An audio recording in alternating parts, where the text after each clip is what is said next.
有混合組嘅賽事，由第58場至到第63場，58至到63場嘅賽事嘅決賽名單經已公布，大家可以去到公布欄度查閱翻資訊。開始咗雙項組嘅金杯決賽啦，暫時咧我見到係戰鬥同埋第4戰鬥咧都係將住唔多多啲。呢邊係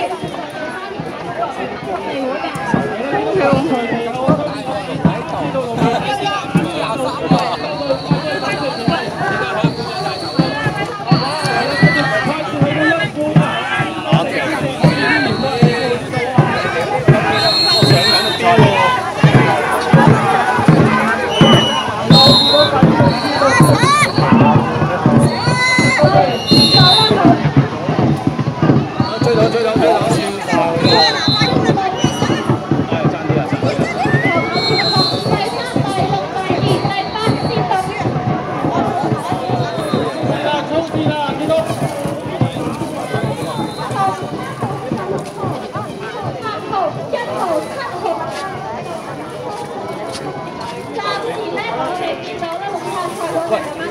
咁我哋有隻數。